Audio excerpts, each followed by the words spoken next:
ओम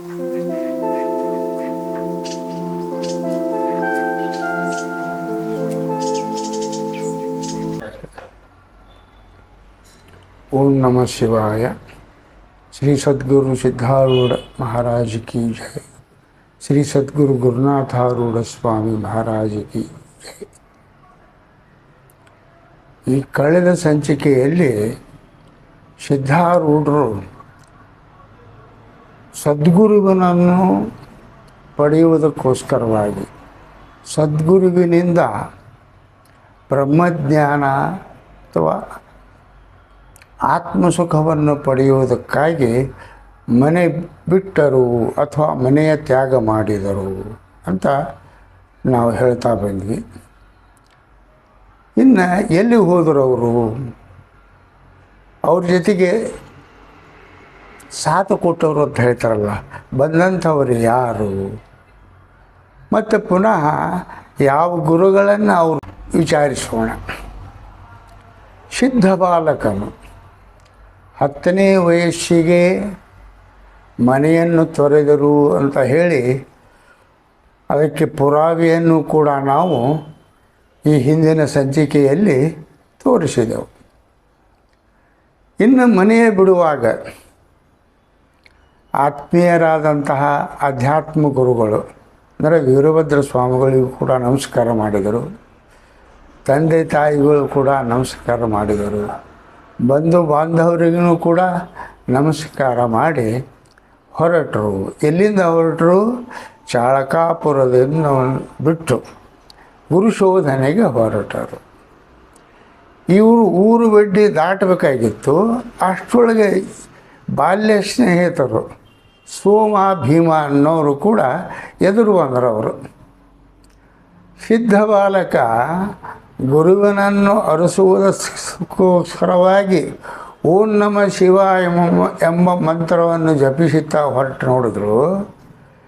ಈ ಸೋಮ ಭೀಮರಂತರ, ಅಯ್ಯೋ ನಮ್ಮ ಗೆಳೆಯ, ದಿವಸ ಕೂಡಿ ಆಡೋರು ನಾವು, ಇವನು ನೋಡಿದ್ರೆ ಇವತ್ತು ಓಂ ನಮಃ ಶಿವಾಯ ಅನ್ಕಂತ ಏಕಾಏಕಿ ಹೊರಟುಬಿಟ್ಟಾನಲ್ಲ, ತಡೆದು ಮಾತಾಡ್ತಾನೋ ಅಂಥೇಳಿ ಅವರು ಯಾರು ಸೋಮ ಭೀಮರು ಸಿದ್ಧ ಬಾಲಕನಿಗೆ ಕೇಳ್ತಾರ, ಏನಪ್ಪ ಏನು ಇವತ್ತು ಲಕ್ಷಣ ಬೇರೆ ಕಾಣ್ತದಲ್ಲ ನಿಂದು, ಆಡಕ್ಕೆ ಬರ್ತಾನ ಅಂತ ನಾವು ತಿಳ್ಕೊಂಡ್ರೆ ನೀ ಏನೋ ಇವತ್ತು ಶಿವಾಯ ನಮ ಅಂತಂತಿದ್ದಿ, ಲಕ್ಷ್ಯ ಈ ಕಡೆನೇ ಇಲ್ಲ, ಏನು ನಿಂದ ಹಕೀಕತ್ ಅಂಥೇಳಿ ತಮ್ಮ ಬಾಲ್ಯದ ಮಾತುಗಳಿಂದ ಸಿದ್ಧ ಬಾಲಕನನ್ನು ಅವರು ಮಾತನಾಡಿಸಿ ತೊಡಗಿದರು. ಅವ್ರ ಗೆಳೆಯರು ಕೇಳ್ತಾರೇನ್ರಿ? ಹಾಂ, ಸೋಮ ಭೀಮ ಅನ್ನೋ ಗೆಳೆಯರು ಸಿದ್ಧ ಬಾಲಕರಿಗೆ ಕೇಳಕತ್ತಿದ್ರು. ಅವಾಗ ಸಿದ್ಧಾರೂಢರು ಅಂದರು, ಇಲ್ಲಪ್ಪ, ಜಗತ್ತನ ಆಸಕ್ತಿ ಅಂದ ಮೇಲೆ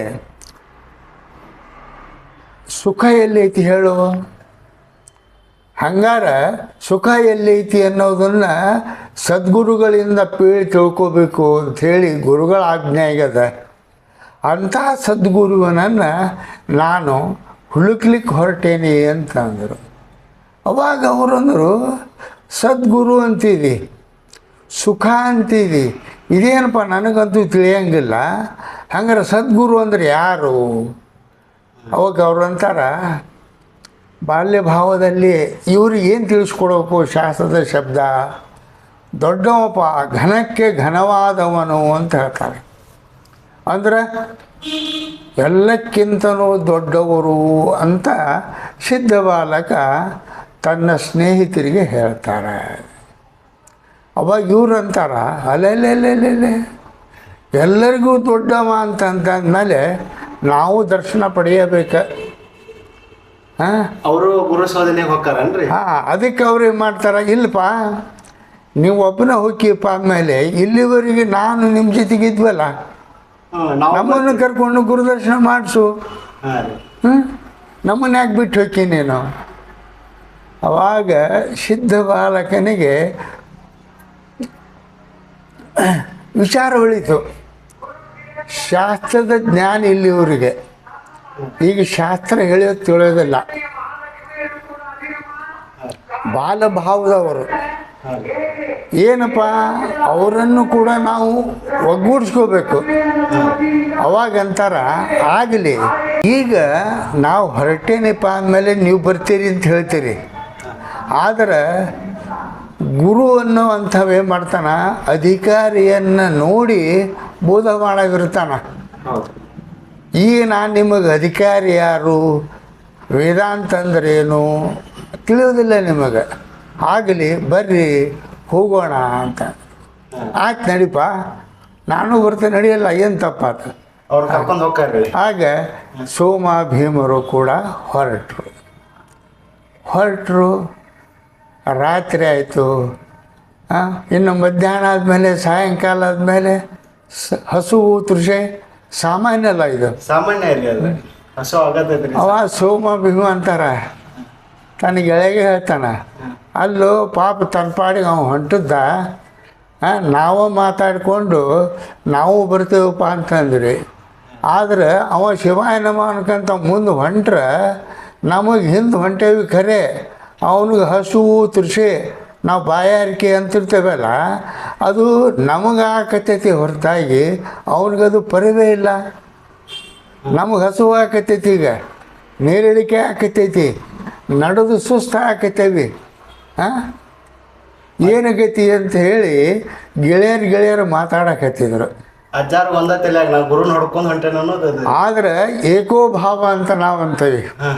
ಗುರು ಶೋಧನೆ ಮಾಡ್ಕೋಬೇಕಾದ್ರೆ ಸಿದ್ಧ ಬಾಲಕನಿಗೆ ಏನು ಹಂಬಲ ಅದ, ನಾನು ಗುರುವನನ್ನು ಹೊಂದಬೇಕು, ಅವನಿಂದ ತತ್ವಾರ್ಥ ತಿಳಿಬೇಕು ಅನ್ನೋದು ಭಾವನೆ. ಇದು ಯಾವ್ದ್ರ ಬಲ, ಹಿಂದಿನ ಜನ್ಮದ ಸಂಸ್ಕಾರದ ಬಲ.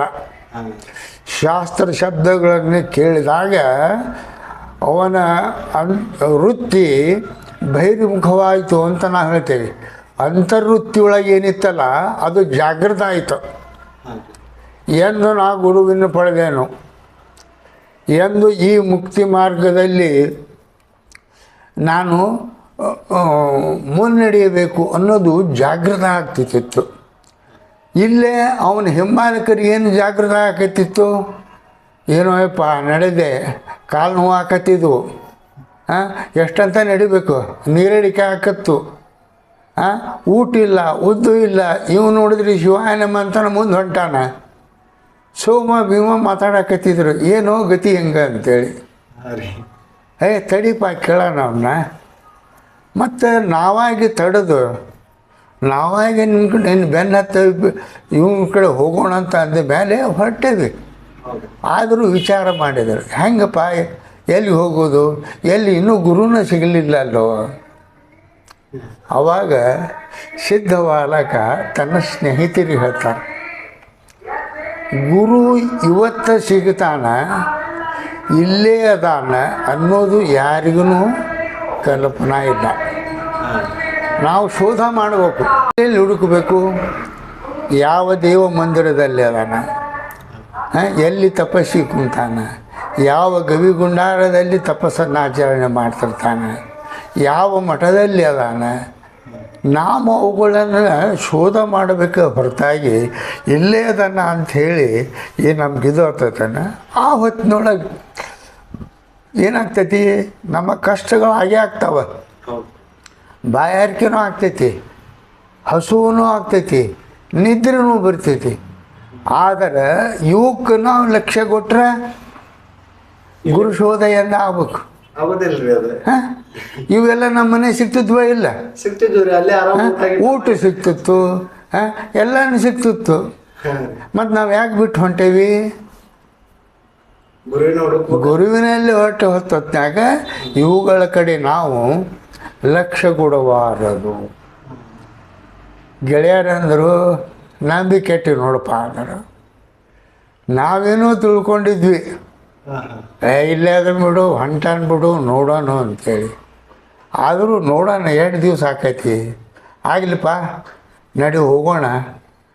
ಆದರೆ ಇನ್ನು ಇವತ್ತೊಂದು ದಿವಸ ಉಪವಾಸ ಇದ್ರೇನು, ನಮಗೆ ಇನ್ನೂ ಶಕ್ತಿ ಐತಿ, ನೋಡೋಣ ಅಂತ ಹೊಂಟರು.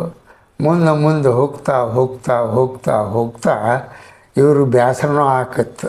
2 ದಿವಸ ಆಯ್ತು, 3 ದಿವಸ ಆಯ್ತು.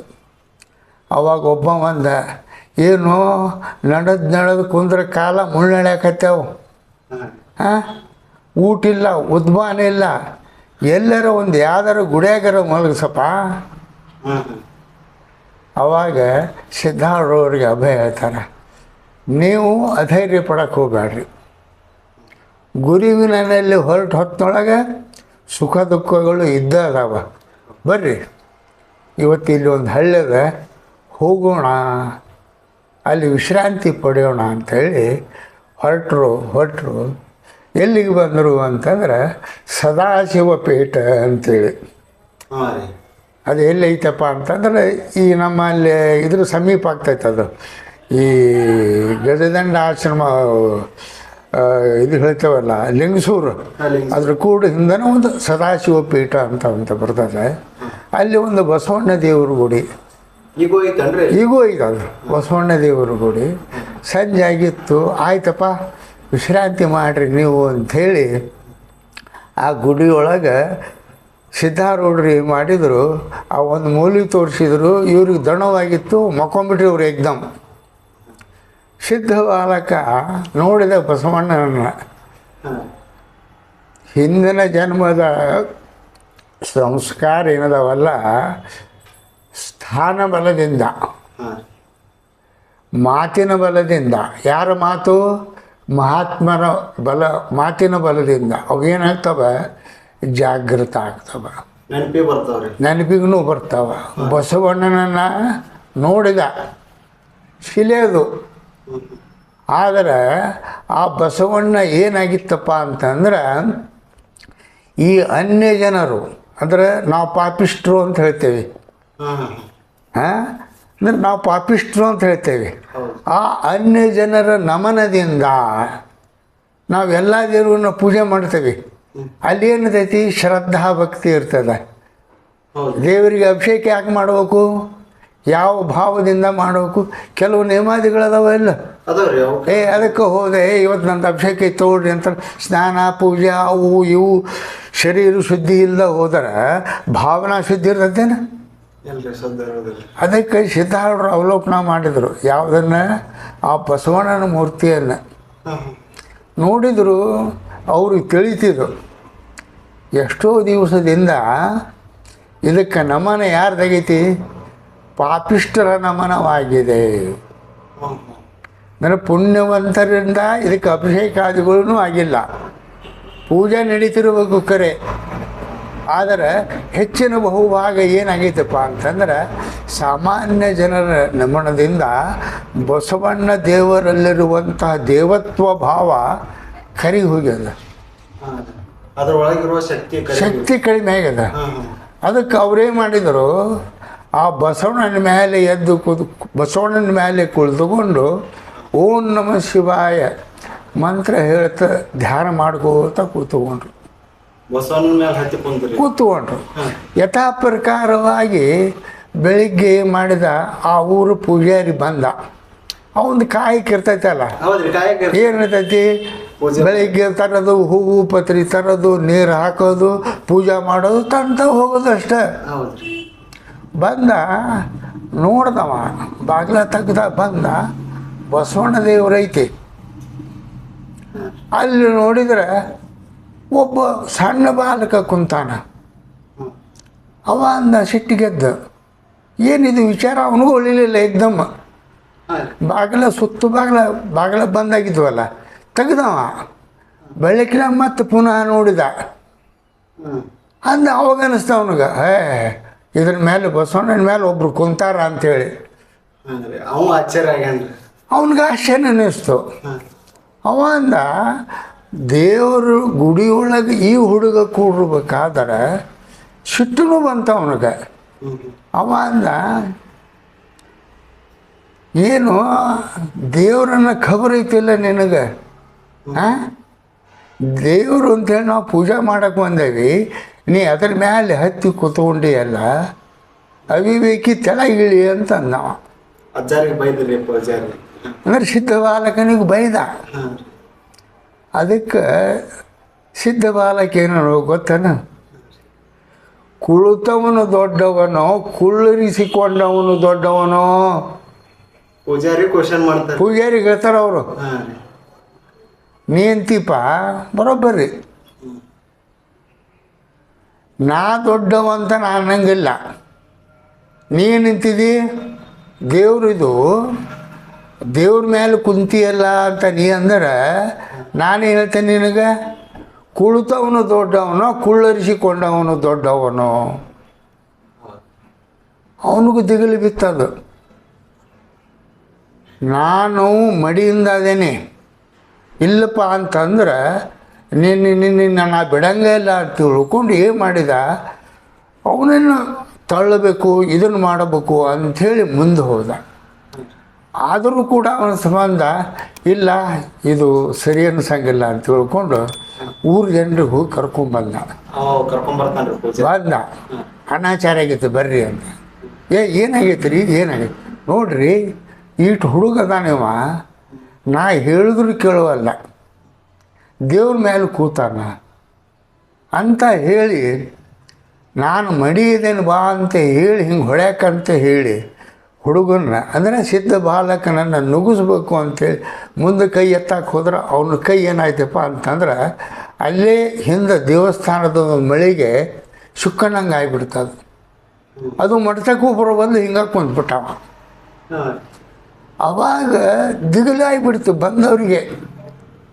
ಪೂಜಾರಿ ಮಾತಾಡಿದ ಖರೆ, ಬಾಲಕ ಹಸನ್ಮುಖವಾಗಿನದಾನ, ನೋಡೋಕೆ ವಿಚಿತ್ರ ಕಾಣ್ತಾನ. ಪೂಜಾರಿ ಒಬ್ಬರ ಮಾತಾಡಿದ, ಈಗ ಅವ ಹೊಡಿಬೇಕಂತ ಎತ್ತಿದ್ರೆ ಕೈ ಅದು ಸಹಿತ ಮ್ಯಾಲೆ ಹಂಗೆ ನಿಂತೈತಿ ಹೊರತಾಗಿ ಬಾಯಿ ಸಹಿತ ಬರಬಂದು.